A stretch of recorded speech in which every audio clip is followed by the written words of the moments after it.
Saudações família vascaína, tudo bem com vocês? Sejam todos muito bem-vindos. Pessoal, vamos repercutir esse videozinho aqui que eu separei pra vocês do canal ESPN, os comentários aqui do programa Linha de Passes, trazendo aquela notícia e informação sempre atualizada aí do Vascão. O Vascão ganhou de 2-0 aí em cima do Corinthians. Cara, que jogo foi esse? E o Vasco tá demais, pessoal. Vamos acompanhar esse vídeo aqui que eu separei pra vocês, mas antes se inscreva no canal, dê essa moralzinha pra gente, deixa o seu like e, se possível, o seu comentário também.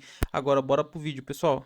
Imagens aí da vitória Tipo do Vasco. Rames, entendeu? Tipo Rames, Rames, isso. Vamos lá, é o Rames da Colômbia esse aqui, né? O Rames da seleção da Colômbia. colombiana, da seleção colombiana. O color é até uma ofensa. Imagens da vitória do Vasco, depois de 14 anos, vence o Corinthians no Campeonato Brasileiro, vitória importantíssima por 2-0. É o Vasco com 20 pontos, é o Vasco com 3 vitórias seguidas, é o Vasco já no meio da tabela, já a 8 da zona do rebaixamento. Eu te pergunto, Rafa, com tudo isso, chega de conversa, o treinador tem que ficar? Bom, contra fatos não há argumentos, né? É. E o campo fala, e uma das coisas que mais se comete como equívoco no futebol brasileiro é não ouvir o campo, né? E tanto que o Pedrinho não fala mais em novo técnico há bastante tempo. Pois é. Não é só a vitória do Vasco, que tem todo esse enredo de acabar com esse tabu todo e tal, é a maneira como o time se comporta em campo. Você vê hoje um Vasco organizado, que supera, que ultrapassa seus próprios limites técnicos com muita proposta de jogo. Você percebe ali um time treinado, você percebe que tem alguém comandando uma equipe que respeita as características dos jogadores e tenta posicionar as peças da maneira mais coerente possível para não haver nenhum sacrifício individual e nenhum risco coletivo.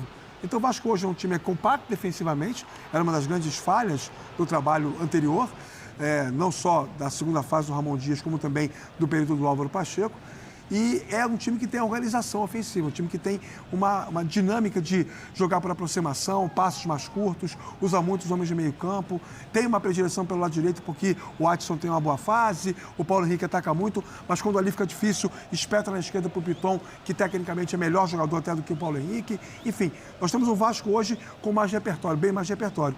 E um Corinthians que tem seríssimos problemas internos e externos, né?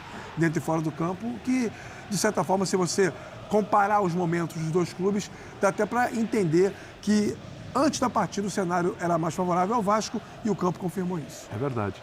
Impressionante, né, Birna? Porque a gente olhando esse time do Vasco, e aí o Rafa traz essa análise, realmente é a cara de um time bem treinado, né? E com o Rafael Paiva, eu acho que o Vasco alcança o seu melhor momento na temporada. Campeonato Carioca cheio de oscilações, alguns problemas e tudo, não chega a decisão e tal, mas ainda uma expectativa do que podia acontecer no Brasileiro, contratações e tudo. E, de repente, o Vasco começou muito mal o Brasileiro, fez uma opção por um treinador que não deu certo e me parece que agora vive o melhor momento, até em termos de confiança. A gente vê confiança em campo nesse time do Vasco. E o torcedor contigo. junto, hein? Boa noite mais uma vez a você, William, ao Rafa, ao Léo, ao professor Calçade, aos fãs das fãs do esporte. Se você olhasse para o Vasco quando demitiu o seu técnico, antes de ter o interino, Sim. você não imaginaria que o Vasco teria o número de pontos e eu concordo com o Rafa, o nível de atuações que tem mostrado desde então. O time incorporou, o time foi ganhando e foi ganhando confiança. O time está muito longe de ser brilhante, mas é um time operário que funciona coletivamente bem, tem uma razoável compactação, não é mais uma peneira que nem era antes. É um time que incomoda os adversários quando tem a bola, que está sabendo usar o estádio dentro de casa para aumentar a sua capacidade de pressionar o adversário. Ou seja, está fazendo tudo o que é preciso para aquilo que esse time pode almejar, que é uma temporada tranquila, porque você olha o elenco do Vasco e olha os demais elencos, a gente não pode perder de vista. Esse é um time para ficar na parte de baixo da tabela de classificação, Sim. de 10º para baixo. Só que o time tem mostrado um desempenho e aproveitado essa fase de Copa América, quando alguns times perderam jogadores, para subir na classificação e poder administrar essa situação bem até o final do ano. Então, eu acho que hoje foi mais uma atuação elogiável, tira proveito dos vários defeitos do Corinthians, do momento do Corinthians, que lembra muito o que era o Vasco antes do seu atual treinador, que eu não sei se é interino, se é treinador, não sei exatamente. Oficialmente é interino. Então, interino, precisa oficializar se é técnico ou Mas não qual é. técnico do Brasil não é interino, né? Então, Pois é. Faz anunciar ou não, são todos uma iguais. participação, Hoje, por exemplo, caiu mais um. uma participação linda da torcida. Maravilhosa. Linda, a torcida barulhenta, o estádio com clima de futebol e um dia para comemorar do vascaíno e o corintiano. Tem que esperar a janela de transferências, porque mesmo chegando o Ramon Dias, acho, com esse elenco, vai sofrer muito até o final do ano se não contratar. O presidente prometeu contratar, vamos esperar. Até o final do ano não, né? Contratar já, né? Não, vai sofrer muito até o final do ano se não contratar. Vai sofrer bastante, sofrer bastante, seja com qual técnico for, né? E vem o Ramon Dias, que fez um grande trabalho no Vasco ano passado, no sentido de recuperação daquele time para evitar o rebaixamento, né? E vai ter um desafio muito grande pela frente. Aliás, o desafio do Ramon é maior, menor ou igual ao do ano passado que ele teve no Vasco? Hein, ô Bertozzi, tudo bem? Tudo bem, William. Boa noite aos companheiros. Rafa, bem-vindo, sucesso. Obrigado. Prazer tê-lo aqui ao nosso lado também.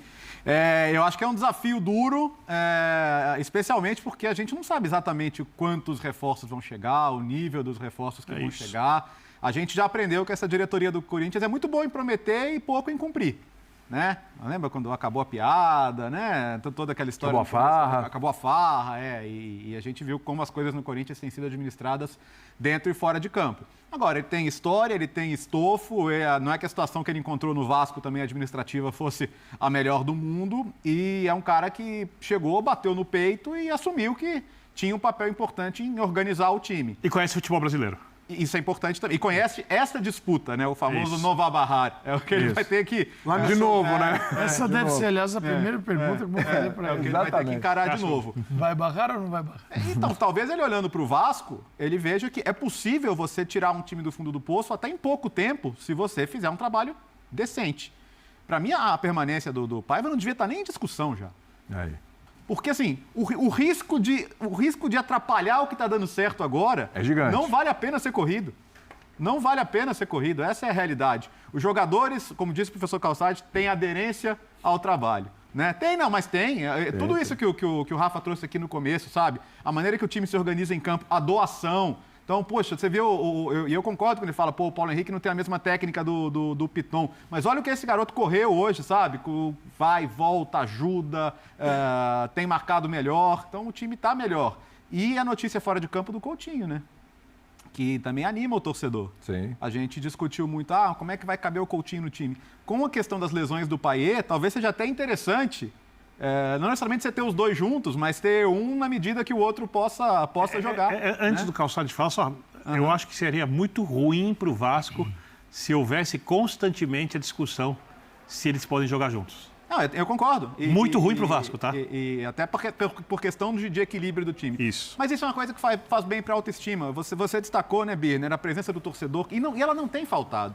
E se não fosse a paixão absoluta que tem o torcedor, assim, se o cara fosse... Mas no jogo contra o São Paulo, por exemplo, havia 5 mil. A torcida tinha quase largado, não é largado mão, mas a torcida não aguentava mais. Hoje é outro mundo. Mas ali havia uma campanha de público zero, havia uma questão para dar um recado, porque no geral, assim, nos últimos anos, o que o Vasco passou, sabe, eu sinto que uma pessoa um pouquinho mais racional tinha largado. Que a nossa relação com o futebol ela não é racional. Exato. Então o torcedor está aí, está vendo o time melhorar, mas só para retomar meu pensamento, assim, se o Vasco conseguiu em tão pouco tempo pegar o abismo absoluto que foi a passagem de 4 jogos do Álvaro Pacheco e melhorar, acho que o Ramon Dias tem que focar nisso também, porque peça por peça, o elenco do Corinthians não é inferior, gente. É até melhor. Se a gente pegar individualmente, é melhor ali, individualmente. Se fizer o cara a cara que o Calçade adora, vai dar Corinthians. Faz o cara a cara, Calça. Não é? Eu acho melhor. Eu discordo de vocês. Eu acho que você olha para o Vasco, você tem mais... Você sente que dá para tirar mais do Vasco do que do Corinthians. Mas se a gente pegar peça por peça, não te parece que o Corinthians... Eu gosto mais do time titular do Vasco que do Corinthians. Peça por peça, vamos lá que eu peça por peça, a seleção do Brasil é melhor que a do Uruguai. Sim.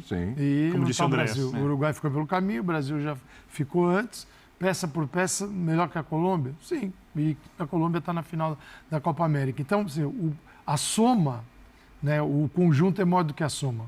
Sim. Né? E tem questões muito relativas à zona do rebaixamento. Por exemplo, o Vasco, importante que venceu. O Vasco venceu, foi a 20 pontos, está agora na 10ª posição, não está confortável, mas ele tem um ânimo hoje, ele tem uma condição do ambiente, a hora que os caras se reapresentarem amanhã, você imagina como é que vai estar o ambiente do Vasco e quando o Corinthians se reapresentar. Como é que vai estar o ambiente do Corinthians, mesmo com um treinador novo. Então, é muito difícil recuperar um time, mesmo analisando, a gente fica, nesse momento, quando chega no fundo do poço, a questão técnica é óbvio que ela é importante, só que é mais do que isso. Porque você tem que consertar é todo um ambiente, a cabeça dos caras. Principalmente. O emocional tá arrebentado, porque eles não têm forças, e aí você volta para o jogo. O jogo, para mim, foi uma grande pelada. Sim, uma grande pelada. O Vasco foi melhor nessa pelada. Mas os dois, como futebol, como dois grandes clubes do futebol brasileiro, que é o Corinthians, que vai render 1 bilhão esse ano ou mais, e está nessa situação. Então é isso, né, torcida? Venho trazer para vocês aí mais uma notícia. Pessoal, vamos primeiro às notas. Pessoal, o time do Vasco, que ganhou de 2-0 em cima do Corinthians, teve nota superior aí às expectativas, né? Maior da média. Pessoal, nota do elenco, 7.5. Nota do Vasco. Pessoal, essas são as notas relacionadas ao soft score, viu? Vamos começar aí com estrelinha aí, destaque da partida, Lucas Piton, 8.8. Cara, o cara jogou demais, velho. O cara jogou demais, fez gol até. Isso é um lateral. Lateral não vive de gol. Atacante vive de gol e Lucas Piton tá fazendo gol. Cara, é muito bom isso. Não é à toa que ele foi estrelinha, né? Que ele levou a nota maior. Vamos às notas aqui individuais. Léo Jardim, 7.8. Paulo Henrique, 7.4. Michael, que inclusive hoje o cara jogou bem pelos últimos jogos aí. Michael hoje foi, para mim, uma das melhores partidas dele. 7.2. Léo, único abaixo de 7. 6.4. Lucas Piton, 8.8. Hugo Moura, 7.6. Matheus Carvalho, 7.2. Praxedes, 7.4. Adson, 7.6. Verrete, 7.6. E David, nota 7. E pro pessoal que entrou, JP 6.5.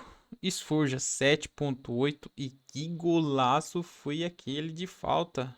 Rapaz, o cara joga demais. 7.9. Zé Gabriel 6.8. Lopes 5.9. Entrou já no final, né, pessoal? Então não deu muito para pontuar. E nem Leandrinho aí não pontuou também, porque já entrou no final aí da partida. Pessoal, o Vasco ganhou aí, subiu na tabela, já tá na 10ª posição. E rumo ao G4, né, pessoal? Rumo ao G4, vamos aí lutar pela Libertadores, a princípio, né? E depois vamos pensar no título. Então é isso, pessoal. Eu queria trazer para vocês. Se chegou até aqui, deixe seu comentário. Se ainda não deixou seu like, deixe seu like, que nos ajuda muito aqui na plataforma. E se ainda não é inscrito, que se inscreva no canal, dê essa moralzinha pra gente se inscrever no canal. Acione aquelas notificações, porque assim que a gente postar algum vídeo, algum conteúdo, você já fica por dentro de tudo que acontece com o Vascão. Fique com Deus, tenha uma excelente quinta-feira e até a próxima notícia.